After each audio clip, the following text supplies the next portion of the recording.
Do you want to start that recording now, Adrian? Yep, we're started. Awesome. Welcome back, folks. So the mural board is in the calendar, the calendar invite, and also it was pasted into the chat earlier on. If you need us to repaste it, let us know. Also, I'm sharing my screen, and we'll just do a quick recap on last episodes of Mod SIMS. In Sprint 2, Matt initiated his financial assistance, provided his personal information. In Sprint 3, he continued his financial aid application and provided education program information and financial information. And I'm going to pass the mic over to Elise because in Sprint 4, we switched gears a little bit. So I'll let you talk about that, Elise. Sure, sounds good. So yeah, we did shift our focus in Sprint 4 and started to work on the institution user. So this is where we've been envisioning the idea of a new institution user. So our thinking is what we had planned to do for this sprint was to build the ability for an institution user to log in using their BCeID, to set up an account, and to add their profile information. That does not mean that they're done. It was just the beginning of setting up an account. So this was our first foray into a new way of doing what we built 2 years ago in CRM. So that was the development side. We also had some technical behind the scenes stuff that was going on around the data model and some of the rules engine. And I don't pretend to really know what some of those technical things are behind the scenes. And also really starting to keep working on our UX UI. So it's been a busy couple of weeks, that's for sure. Absolutely. So just want to share that you'll probably be hearing a little talk about Zoe. And as you know, we have student personas, but we also have the PSI personas. And these are different institution users. And so we've got a couple of folks that are part of a new institution that has not been SABC designated. David is the administrator for that institution, and Zoe is the admin support who's going to be actioning some of the items. So you'll probably hear us talk about some of those personas. So I do just want to talk a little bit about the business context, and this is just me getting a chance to remind you and make sure that everyone's up to speed with some of the decisions and discussions that have happened over the last few weeks and few months. So we will be having institution users sign in using a Business BCeID. That is a decision that we made actually about 2 years ago now, maybe a little bit longer than that. And that was when we built in our CRM or Microsoft Dynamics 365. We made a decision that all new users would be brought in using a Business BCeID, and that those users that were still using a basic BCeID would be transitioned over. So that work is a project that Neve and Phil Frias are going to be doing some work on. And obviously we would love to be in a 100% compliance by day one, but we may or may not get there. So we'll also have to work on a plan. But at this point, our plan is that institution users, if they want to sign into the system, they will be using a Business BCeID. From a data perspective, I do want to make sure that folks understand that our plan is to take the data that we have on institutions, so all of the different institution accounts, after an analysis of the accounts that are in the CRM as well as in SFAS, we will be migrating that information over. So as much as possible, institutions that are currently using the portal will be able to sign in on the first day, and they won't have to reset up their account or their users or anything like that. So that's our plan. So when we show you today the creation of a new account, that's for someone that we haven't met before, that we haven't worked with. One of the changes, and if folks recall, as we were setting up the student account, we asked some personal information. There's some different questions that we set up to create their profile. We're also trying to set up that institution profile. So each institution will have an account and each location will be set up as well. And so we're going to collect some information as much as we can up front. And that's going to have an impact on our designation application. So we need to think about what do we still need to ask. And hopefully we're trying to truncate that process as much as possible. So institutions provide their information once and then we're able to reuse it. So those are the big business contexts that I could think of. Trying to think if there was anything that I missed. I don't think so. Just a reminder that this is about signing in. So we're not going to get into designation agreements today or even designation or talking about programs. This is just being able for the institution to click on a link, sign in, and be able to start setting up their account. So reminder that we're not done. This isn't perfect. It's not beautiful in all cases, and there may be some wording. There may even be a spelling mistake or two, and that's okay. We'll fix those. We promise. And I can probably get rid of that last bullet at the bottom of the remember, but I do just want to contrast this approach that we're doing with institutions with students. So our plan for institutions, as I mentioned, is we're going to set them up. If we have an account for those institutions or we have their information, as much as we can, we're going to set them up, which is very different than students. Students will be signing into the system for the first time, and we're going to call on some of the information, but we're not going to pre-populate the system with all of the SFAS data. That's not going to happen. So this is a change. So I think I'm going to stop talking unless there's any. Actually, let's move ahead, and we'll do questions at the end. Yeah, absolutely. Thanks, Elise. I'm actually going to jump over you, Roop, sorry for the last minute change, and go to you, Schwanker, to kind of give us some of the technical foundation stuff and decisions that had been worked through in the last 2 weeks. Sure. So the ATBC integration that we're working on, basically making things more dynamic and quicker and a better experience for both the ministry, students, and ATBC themselves. Basically just trying to make the administrative stuff behind the scenes faster system-wise, so the information gets between us and them quicker and more efficiently. They're actually working on modernizing some of their systems, so we are going to be leveraging what they're working on to just make it a better time for both of us, specifically dynamically instant transmission of information between the two parties. That's the goal right now. The Communda is the rules engine there that Elise mentioned. We do have it up and running for the most part right now. There's likely some versioning and some more setup to be done, but the core stuff we do have running to a certain level.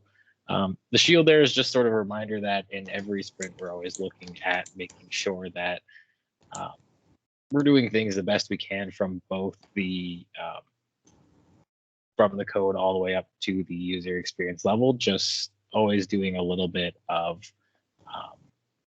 sort of dotting the I's and crossing the T's, making sure that we're doing things as good as possible. There's always going to be more that we can do. It's a never-ending list, as especially the technical folks on the call very well know that there's always been things you can keep doing. And then what else did I have there, Michelle? Just automated quality checks. Oh, yes. You wanted to talk about the Triplex? Sure. So thank you, Elise, for the analogy. My terrible PowerPoint job. So something to just sort of try and translate here. At least maybe you can tell me if I'm mistaken here, or at least not translating correctly. So all three of our portals, as it were, so students, institutions, and ministries, everybody's talking to the same system. It has the same basically backend database. So when information goes between them, everything's all in the same building. However, students can't just walk into the institution's door. Institutions can't walk into the student's door. So they're all in separate places, but they're all in the same system. So that way, when there's a student name or a program or something like that, there's only one spot where it lives. So we aren't collecting the same thing in 12 different places and changing it. So when the students look at their name and the institutions look at their name, it's all in the same spot. It's in the same system. So just trying to make that a better experience for not just students or institutions or us, but everyone. Yes, and each door has their own special key. So for instance, the student's key is services card. That's how they access the triplex. Yeah. Yeah. And institutions use Business BCeID, and ministry users is yet to be solutioned. And as we know, ministry users do use their IDER for basically everything. Yeah. But you will see that sort of in action in the demo. And then the next thing there, I don't know if I should talk about it now or at the end, the hackathon. Let's talk about it at the end. Let's talk about it at the end. Okay, thanks, Andrew. I'm gonna pass the mic back over to you, Roop. If you want to give us a little show and tell on your beautiful workflow that you've drawn up. For sure. Hello, everyone. Another way to think of this is it's an episode of Friends, and the ministry is a character, students are a character, and the institutions are a character. I'll let you decide which character is which player in this in the chat. But yeah, so today what I wanted to talk about was the login flow for institutions. So we did mention that and showed the login process for students previously. Is that big enough for everyone? Does everyone just want to make sure everyone's able to see that? Give me a thumbs up if you can. Yeah, I'll It's zoom hard in. to read. Yeah, that's better. Okay, so I'll let you drive, Michelle. Yeah. So for this one, what we're doing is the institutions we believe should have their own way in to the same triplex as Andrew mentioned, but it's institutions.studentaidbce.gov.bc.ca, whatever that address might end up being, and then they're going to either log in or sign up. So the other new thing that we're going to do is signing up as a new institution, and that whole designation flow and all that onboarding stuff that would normally be an administrative task that has to happen for our ministry users is something that we're hoping will become self-serve. So anyways, to log in or sign up, we're going to be using Business BCeID. Look forward to a Think Like an Institution session next time we talk, and I'll walk you through what that looks like for these institutions. But they're going to go ahead and sign in or sign up with that. Let's go with the sign up flow. And if we follow that over, you can see that they'll authenticate. And then after they sign up, there's going to be this step that's kind of grayed out in yellow there, which is the ministry users are going to give them access. There's a method of access that has to happen. And then finally, there is some onboarding. Is that cut off there? I just want to see. A little bit. Okay, let me, can I share a screen for a sec, everyone? Please. Okay. So close. It worked out so nicely almost. Sharing my Figma. Here we go. All right. Oops, wrong window. Zooming in. Okay, is that big enough for everyone? What the heck? Going back again. Oh, okay. Sorry. Here we go. There we go. So essentially, there's going to be some method of giving access to that user, but at this point, that hasn't been worked out because we're not working on that workflow just yet. But there is going to be some institutional onboarding that needs to happen, and eventually there's going to need to be, who's going to be added to this this institution in terms of admin and kind of user roles, and then they'd get taken to their dashboard. So alternatively, if you are an institution who's signing up, you would go through and you'd, and sorry, if you've already logged in before and you've signed up, you'd go into that login method again through BCeID. You'd be authenticated successfully, and you'd skip all that onboarding stuff and go directly to the dashboard. And so the question becomes, sorry, before I move forward, any questions on that? So BCeID business to log in. That's the long and short of it there. Yeah, okay. That's good. Thanks, Roop. Cool. And just to show what that looks like in wireframe form, here you are with a kind of a front page. Again, these are wireframes using the design system, but they're still not final mock-up, so probably some more room for improvement. And so login, sign up, goes to that flow, and you get into the dashboard. If you're signing up as a new user, there's going to be a lot more steps here, but to begin your profile, there's some information we can bring in, such as that from Business BCeID, you can get first name, last name, and the legal operating name. And then there's all those fun things that you need to add in as an institution just to confirm we have all of your information. The nice thing here is when it's entered into our system, it goes into the database right away to be confirmed by ministry staff. It's not an email that comes in or something that needs to be re-entered into some other system. It just gets input right away. And yeah, that's the initial onboarding for institutions. Great. Thanks, Roop. Okay, I'm going to take the screen back. Actually, I'm not. I'm going to pass the screen to Signori, who's going to give us a demo, Andrew Signori, about institutions. They're able to create an account with their Business BCeID, authenticate their identity. The SABC system can retrieve that BCeID information and view it as read-only. Yes, sure. Hello, everyone. Just moving things around. Okay. Let's start in showing what we have in the previous sprint was a root URL where the user used to access the student. So this one no longer exists because we introduced the different doors that Michelle showed us before. So we are going to have a specific URL for the student, and it's going to work exactly as before. So we are going to click here, and we are going to authenticate through BCSC as before. Everything remains as the same. The only thing that changed was the URL. What we would like to share is the new institution door that's now working side by side with the student. So we have like one main website with different doors. This one is the new institution login. The main difference is that this one is going to work with the BCeID. So here this is the starting of the login. You have the login and sign up.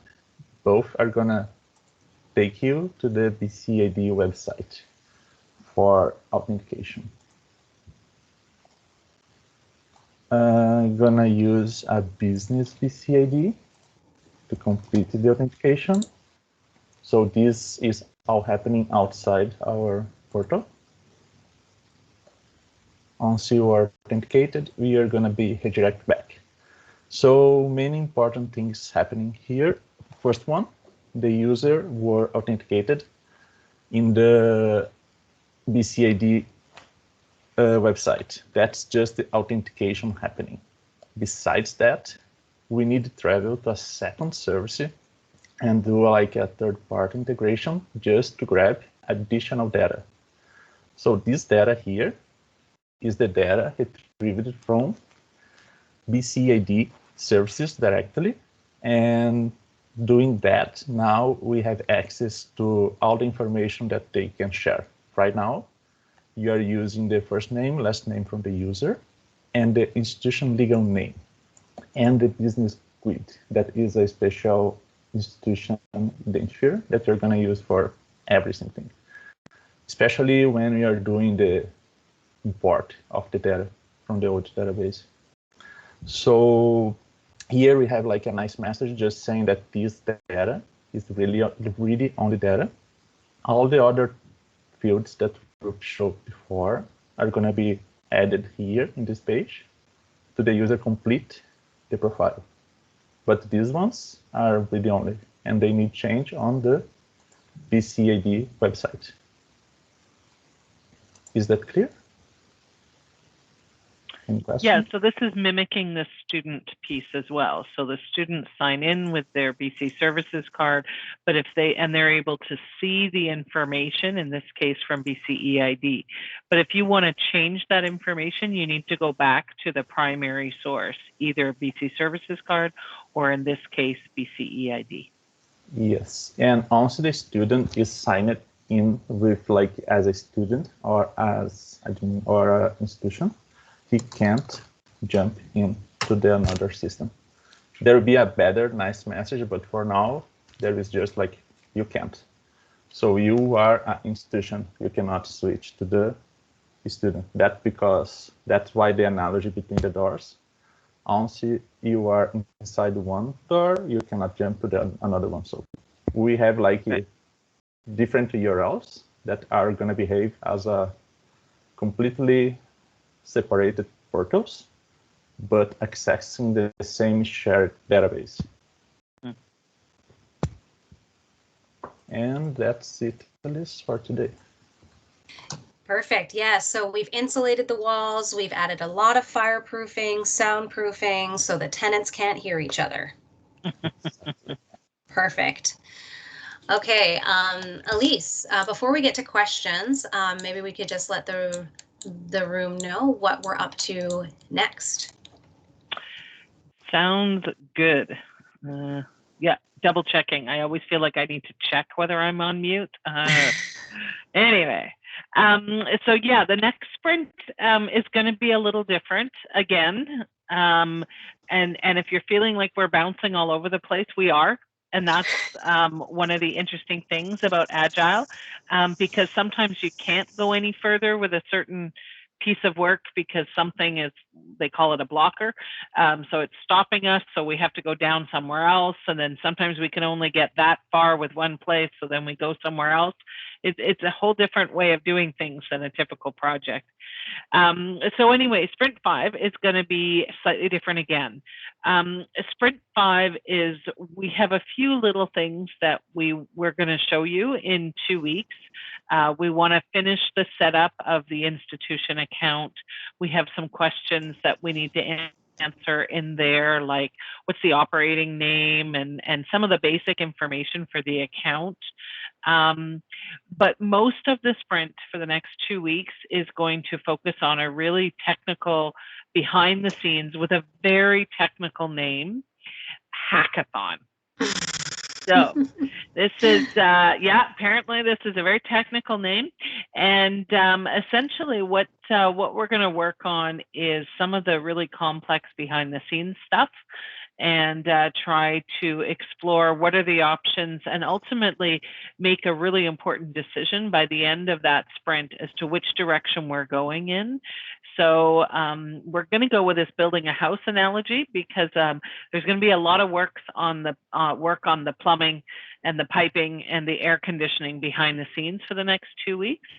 But at the same time, we'll also be doing some more work and advancing some of the UX UI work, talking a little bit about roles. We've already got role access and a high level plan, but talking more about that, working on what does that dashboard look like for the institution. Now that they've signed in, we need to start to think about the pretty side of it. We're going to start to talk a little bit, but we're not going to go too far. But we know that one of the next steps in the process is going to be gathering program information. We also know that we have a Mod Mini project that is moving towards some decisions at the end of March. So we need to let that process come through and come to the natural decision points, but we need to start thinking about that. And we're pleased that Lynn and Courtney have kind of joined the team a little bit more fully. So they're working on how they're going to work together. So that's what we're going to spend the next 2 weeks working on. Yeah, awesome. Hey, Schwenker, did you want to give the room a little bit more information about the hackathon? I'll just leave it here. Sure. I'm not sharing anything. Wow, there we go. I'll share my screen. Sure. So while that's coming up, just a bit more of a background on the hackathon. Other terms you might be more familiar with are like bake-offs or that type of thing. But effectively what it is, as you saw, we created the application with some questions there, but we aren't saving or submitting it yet or sending it to the rules engine or basically the back-end plumbing and stuff hasn't been done. So there's a few options on our plate right now, which we can do. We can keep going how we're doing, but other ministries and things have other methods that they're using that might help us a lot and meet a lot of our requirements that we need to hit, especially on the back end of things. So effectively what we're doing is we're going to be diving into those three options really hard. All the devs are basically going to get free reign to see what it does, see if it meets things, and we're going to be syncing up. And by the end, the goal is to all be on the same page, as Elise said, to make the decision of, okay, we need to submit it. Okay, let's do it. So we really need the foundation so we can actually do those types of things. And the main goal of it is to make both the students' experience better and us as a ministry being able to support them, the system, and everything around it. And yeah, that's the goal there. Yeah, we want the best solution for a really dynamic application that is flexible, that integrates smoothly with the rules engine Camunda solution. Yeah, and then so there's the three options there. Sorry, I wasn't actually looking at my screen.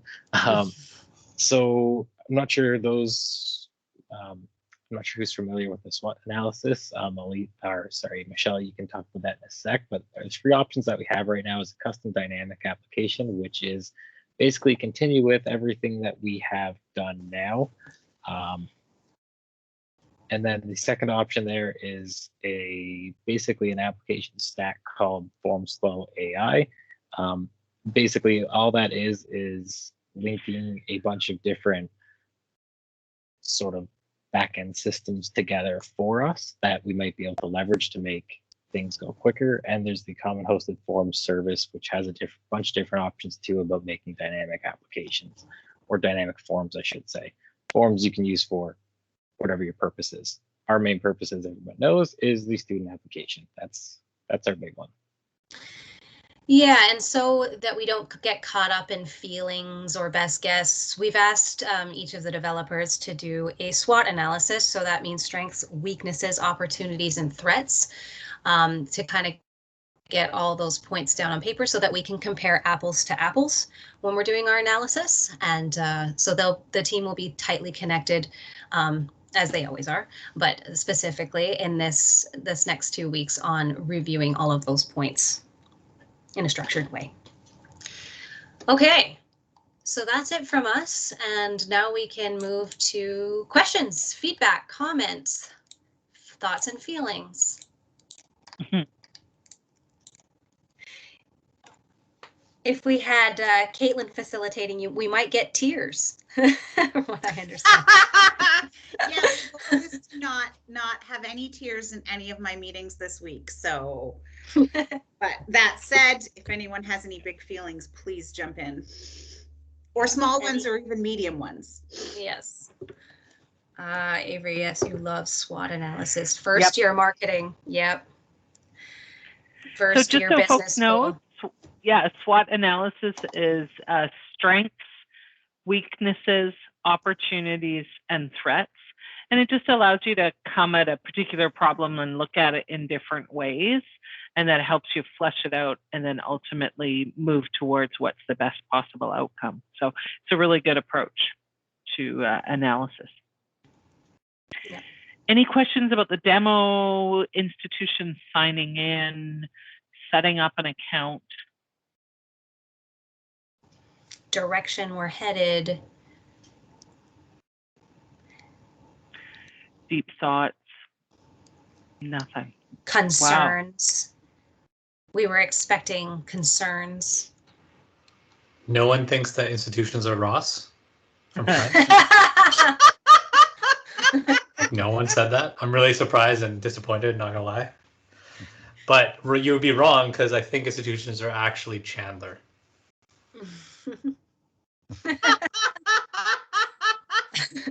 Oh, that's a really good one. That's a good one, Ruth. I had to quickly think through it. No, I think they're Joey, actually. One of the votes is for Monica. Sid, I see Maybe you have that's a good question. fit.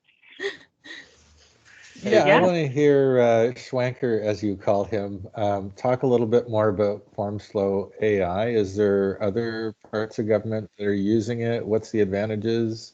What's the Yeah. disadvantages? So FormSlow AI, great question, Sid. Thank you. So FormSlow AI, effectively what it is our rules engine is called Commanda.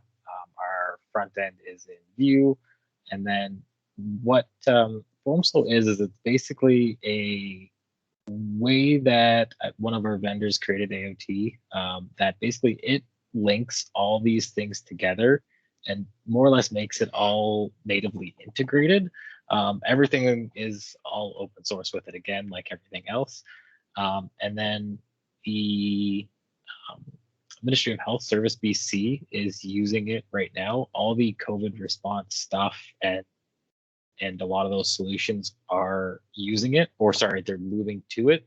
They've been using Commanda for I think 6 months now.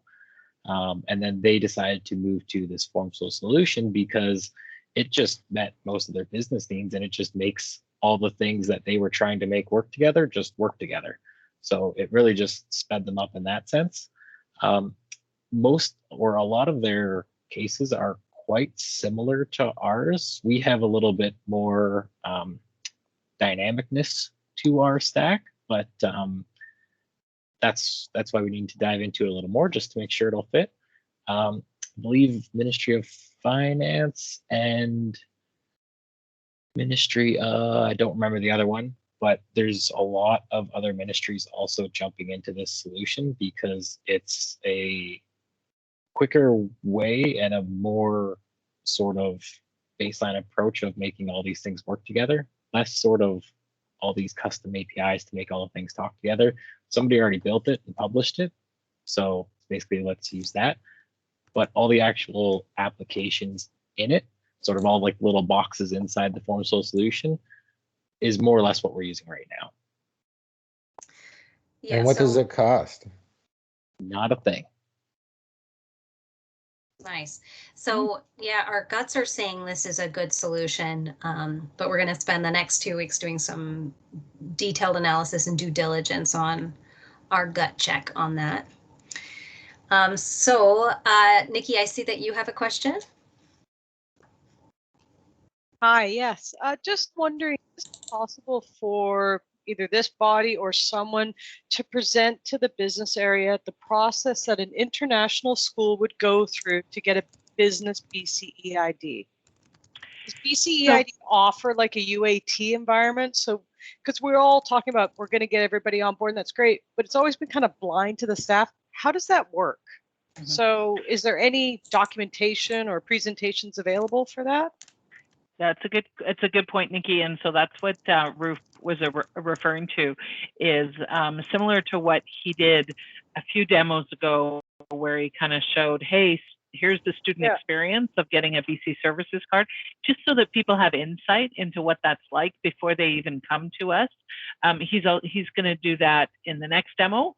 So I'm committing us, Ruth, just a heads up there, committing us to the next demo to do the same kind of a thing, just so that we can walk folks through what's it like for an institution, and international is a good example. And that's the rub, the international portion, because that's always been where we've had the struggle. So I don't want to, I'm not trying to be difficult. I don't want to see a happy path of where, oh yeah, of course you have a Canadian bank account or however their verification is done.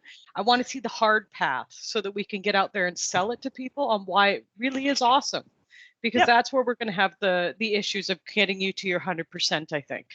Mm-hmm. Yeah, and I think that we also need to recognize that we're probably never going to get to 100%. So we need to make sure that we have a back door for those odd situations where they can't get a Business BCeID for valid reasons, not that they don't want to, but that they can't. And we still need to be able to do business with them in some way. I can tell you that that's most likely going to be more manual kind of stuff, but we'll still want to set up an account for them and make sure that we do that. So we still need to deal with that. But yeah, this is something that we've bumped into this a few times. So we've also talked about having a meeting, including BCeID in that conversation. And of course, Andrew and Jamie and our folks that are experts in that area, so that there's a good understanding. But just so folks know, a BCeID is run through the BC registries, which is another arm of the BC government. And essentially that is the identification that BC government uses for businesses in order to authenticate them and say, yes, we're going to do business with you. So there's different things. There might be contracts, there might be payments, or all kinds of different things that an institution, an organization might need to sign into a government site. And this is how they kind of identify them. And so one of the things that we're working on is this concept of, if BC Registries doesn't recognize you, do we as SABC want to do business with you? So it's a conversation that we need to have and make sure that we all have a really good understanding of that, because it is a higher level of authentication than a basic BCeID, but it's there for a reason. And we need to really think about whether we want to have a relationship with someone that BC Registries is saying, I don't know about this institution. So something for us to talk about for sure. Awesome. Thank you. Ronald, I see that you had a question. I've put it up on the board here. Did you want to talk? Yes, basically, I see you're talking about using a rules engine. You know, they're good to set things up, but the question is how do you maintain it? Are you going to hire contractors forever to do the maintenance work on your rules engine, or are you going to have your staff do it? And if you're having your staff do it, how frequently do these rules change? Because they sort of change end of the year. So you got 12 months to lose all of that knowledge, and then it takes you 3-4 times as long, and it's prone to mistakes. Or are you going to create a group of people that are constantly trying to keep their ability to use the rules engine up to speed so that they can make the rules work properly and the testing is done in a sufficient way? So maybe I could start, and then Andrew and or Caitlin could talk about it from a technical perspective. And so I guess my first thought is that there is no plan for student services to be managing the rules engine. We're not talking a frontline person would be doing that. So we do need to come up with whatever plan we have. We need to make sure that it is sustainable. And so my understanding or my assumption, and please tell me if I'm wrong, Andrew and Caitlin, is that whatever product we choose, there is some innate learning, obviously, that we'll need to be able to do to keep that system maintained. But that the idea is that we are self-sustainable, and that we, between our staff within SABC, but like I said, probably not frontline, maybe more policy analysts or something, maybe, I don't know the answer to that exactly yet, but probably more policy side of things would be helping to inform, likely working with the technical team to update the policy engine. But the goal of this policy engine is that it's easy to maintain, right? We're not purchasing or using any policy engine that is so complex that we can't sustain it, because one of our principles is around sustainability. So if that's not true, then we probably need to have another conversation and another sprint to talk about whether that's the right rules engine. I don't know, Andrew or Caitlin, if you wanted to comment on my comments there, or. Yeah, I can speak to definitely a few of the concerns there. So everything in our application stack, we're making sure is as generic and known as possible to the audience. So who the maintainers of the rules engine. The rules engine Commanda is based off of the BPMN and BPMN standards, open source standards. Basically everything in the system about how the rules are edited are fully based off of the standards. Nothing's proprietary to the actual engine itself. So as long as the maintainer is familiar with the BPMN standards and how to publish rules, they will be able to support it. So say for example, vendors and those types of things too, if we didn't have somebody for that week, is everything in our stack is as adaptable as possible. So any developer or most people that are familiar with the stack, whether or not they know our application, should be able to jump in and make changes as very seamlessly as possible. There's always bumps when you're jumping into an application you're not familiar with, but the idea is that even if you're not super familiar, you understand the technology and it's known across. Yeah, and for those who don't know, BPMN is the Business Process Management Notation Journal Bible. Yeah, business modeling notation. Yeah. And then business. Yes, you're close enough. That's fine. Can I also add, I'm noticing, thanks Heather for adding some comments in the chat, which is there's a lot of technical conversation, and I have to say some of it just goes over my head. I don't really know. I don't even know what API stands for, to be perfectly honest. I don't. I'm guessing it's the thing you plug in. That's my technical. But I think what Heather, I think, is pointing out here is that all of these solutions that we're exploring are one of the really cool advantages that we have of working with the lab and having the time to explore this. And so we're able to leverage work that's been done at other places across government and take advantage of best practices and also really recent innovative changes. And so when we start to explore these, for example, the 3 options that have been chosen that we're going to explore, each of those are options that are on the table because they provide advantages and because they're known. And so we have the opportunity to reach out, work with other folks, and then figure out what's the best solution for us.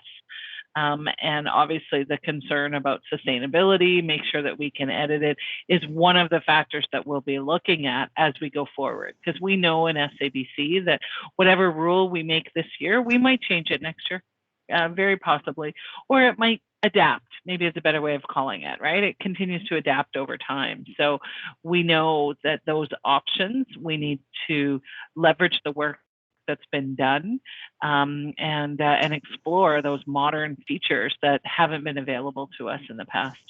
Yeah, absolutely. I think Sid, you have a question? Comment? You're on mute. Mute shame. I was just moving my lips. I actually was under no, Ron, that's a great question. I think the thing that we're doing a bit differently here is also building a staff team around the capability that Elise is driving right now that will be the forever team. And I heard you in other discussions as well saying we lose this capability, we're too vendor heavy. But what that team would look like is the product owner, Elise, Scrum Master, Andrew's already in there as a DevOps specialist. There'll be 2 other developers that Caitlin will probably hire on shortly, as well as user research and experience to kind of round out that team. While the vendor team is continuing on the work, that team will ramp up in knowledge management over the next little while. So when the vendor team steps away after a couple of years, then we have a forever team to support both not only the business engines rule, but also add new features as Elisa's team sees them, and they can decide what's important next to add on to that capability. So it's not like we're going to be following an older model where we did something and then ran away. But the savings there is incredible because our in-rule business engine that we had bought, and we're only going to use about 5% of it, That was, I think, over almost $500,000 every couple of years, wasn't it, Andrew? Something like that. So having this collaborative kind of free, just business rules engine that we're using in cooperation with other ministries, so we can share that knowledge, is going to be huge for us. Thanks, Sid. Any other questions, comments? Awesome. Any parting words, Elise? So yeah, just a quick recap then. So the next, so thank you very much for your feedback. The next sprint, we're going to tell you the outcome of that hackathon. And there will be a few things to show you, but I am just going to flag right up front, there'll be a little bit less demo, but it sounds like some of the techies will be really interested. Some of us, other folks, maybe just trying to follow along as to what the technical outcome is of that decision. I'm hoping this fits really well timing-wise as well. I know a lot of folks hopefully will enjoy some time off over the next couple of weeks, as for those parents in the room, it is spring break. So just encourage folks to take a break and spend time with their kids or whoever their loved ones are. And of course, small groups of 10 outside. So yeah. So just really encourage folks. I know it's tough. It's a tough time of year, but we're getting closer. So thank you so much for your interest. If you have other questions, if they come up after this, you're welcome to send a note either to the mod mailbox, to myself. For the business, just and people are always welcome to, from all sides of the business, are welcome to join us. We've added another meeting on the alternate Wednesdays, so non-demo Wednesdays. We've thrown another hour together just to give us a space to talk about any of the business decisions, just to give people a chance to kind of ask questions and come back together. So if you don't have that invite in your calendar and you want to join us, or even if you want to join us on one Wednesday and not another, completely up to you. On the alternate Wednesdays now, we're going to meet from 10 to 11 and just have a conversation. We've also got the recorded demo, so it may give us a chance to press play again and talk about it. So if you want to talk about this some more, come and join us on those alternate Wednesdays as well. Thanks, everybody. Thanks, Elise. Thank you, Elise. Thanks, everyone.